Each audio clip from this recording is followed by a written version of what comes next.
Okay, so you want to own a cruise ship. The average passenger pays roughly $150 per day for their ticket. But that number, the one in the advertisement, only represents about half of what the cruise line expects to make from them, because the real business starts after they board the ship. Here's the strange part. In 2020, Carnival Corporation couldn't operate a single cruise for almost 18 months. Their entire fleet sat idle. No passengers, no revenue, still burning enormous amounts of cash every day. They lost roughly $10 billion in a single year. 3 years later, they were profitable again. By the end of this video, you'll understand exactly how cruise ships make money, why the ticket is often the least important transaction on board, and how an industry that nearly collapsed completely managed to recover faster than almost anyone expected. There are basically 3 levels to this business. At the bottom, small river cruise vessels, 150 to 200 passengers, European waterways, older, wealthier clientele. These ships can cost tens of millions of dollars to build. Margins are relatively thin, operations are seasonal, and routes are limited. Then there's the middle tier, modern ocean cruise ships, 2,500 to 3,000 passengers, Caribbean routes, Mediterranean itineraries. This is where scale starts transforming the economics. And finally, the top tier, the mega ships. Royal Caribbean's Icon of the Seas reportedly cost around $2 billion to build. It carries over 7,000 passengers alongside more than 2,000 crew members. It has multiple pools, an ice rink, a surf simulator, dozens of restaurants, an entire park on board. And the ship was essentially booked out for its first year before it even entered service. But here's the cost nobody puts in the brochure. A megaship can burn over $1 million in fuel every single day it's moving. And international schedules don't stop just because demand weakens. The ship still sails. There are basically 3 ways in. First, order a new ship directly from a shipyard. Most major cruise ships are built by a handful of companies in Europe. You commit hundreds of millions, sometimes billions of dollars, years in advance. Then wait half a decade for delivery. Second option, buy older ships second-hand. A vessel that originally cost hundreds of millions can eventually sell for a fraction of that price. But there's a catch. Older ships are less fuel efficient, more expensive to maintain, and increasingly outdated compared to modern floating resorts. Passenger expectations evolve quickly in this industry. And then there's the third path, the one that built modern cruising itself. In 1972, Ted Arison bought an aging ocean liner called the Mardi Gras for $6.5 million. On its very first voyage, it ran aground leaving port. Most people would have viewed that as a disaster. Arison rebuilt the business around one simple idea: make cruising affordable and entertaining for ordinary people, not just wealthy travelers. That company became Carnival Corporation. Today, Carnival operates more than 100 ships across multiple brands and carries millions of passengers annually. The modern cruise industry was effectively built by a man whose first ship couldn't leave the harbor without crashing.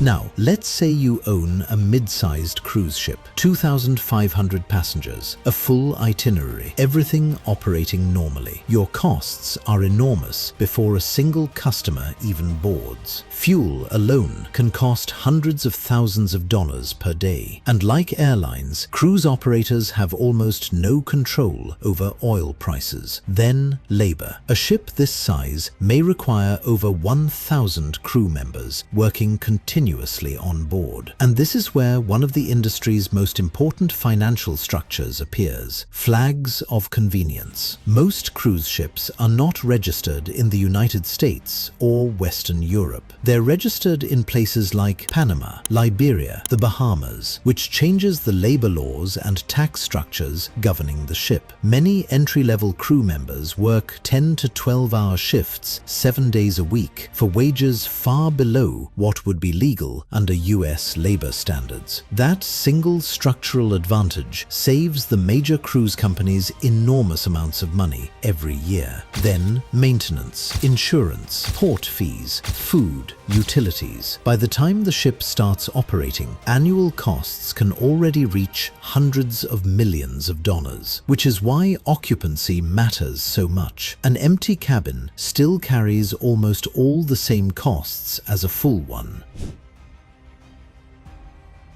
At first glance, cruise companies make money selling tickets. That's true, but tickets are only the entry point into the system. The real business starts once passengers are trapped on board. Casinos, drink packages, Wi-Fi, spa treatments, shore excursions, specialty restaurants, professional photography. Cruise lines generate enormous onboard spending from things people never plan to buy when booking the trip, and those purchases often carry much higher margins than the ticket itself. But even that isn't the deepest layer. The real breakthrough was the private island. Royal Caribbean spent hundreds of millions developing Perfect Day at Coco Cay in the Bahamas. At first glance, it looks like a luxury destination for passengers. Economically, it's something much more important: vertical integration. When passengers visit a normal port, local businesses capture much of the spending: restaurants, bars, tour operators, shops. But on a private island owned by the cruise company, the cruise line captures almost everything.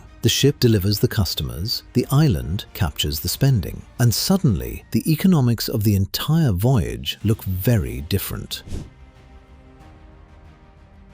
There are three things most people misunderstand about cruise ships. First, people assume cruises are expensive. In reality, cruises are often surprisingly cheap relative to what's included: transportation, accommodation, food, entertainment. Sometimes the ticket itself is barely profitable because the cruise line knows the real spending starts later. Second, people think crew members experience the ship the same way passengers do. They don't. Most crew live in small, shared cabins below deck and work exhausting schedules almost continuously during contracts lasting months at a time. The floating resort passengers experience is, for many crew members, essentially a floating workplace. And third, people assume cruise companies pay substantial taxes. Historically, many have paid extremely low effective tax rates through foreign registration structures and international corporate arrangements. The ships may serve American passengers without necessarily operating under American tax systems.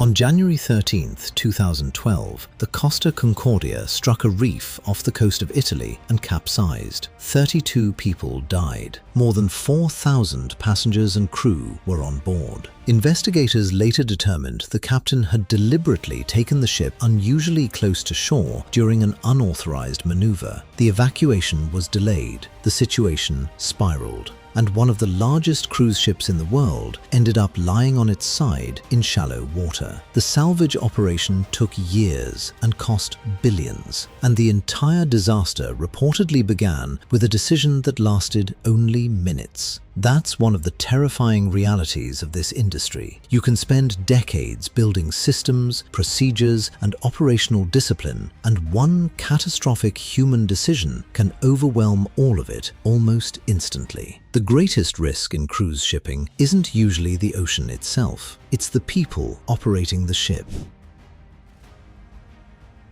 Now imagine the optimistic scenario. You own a successful modern cruise ship. Strong occupancy, heavy onboard spending, efficient operations. The vessel generates hundreds of millions in annual revenue. And once construction debt gets paid down, the ship can remain operational for decades. This is why cruise companies expanded so aggressively during the 2000s and 2010s. The economics looked incredible when everything worked normally. Now, the realistic scenario. A global health crisis suddenly shuts down the entire industry. No passengers, no voyages, no revenue. But the ships still exist. Debt payments continue. Maintenance continues. Crew obligations continue. During COVID, major cruise operators took on enormous amounts of emergency debt just to survive. Carnival's debt load exploded during the shutdown years. The industry recovered, but the leverage remained. And that's the danger with cruise economics. When things go well, the cash flow is enormous. When operations stop, the fixed costs become brutal almost immediately. Ted Arison started Carnival with a ship that ran aground on its very first voyage. Today, the cruise industry moves tens of millions of passengers every year across floating resorts that cost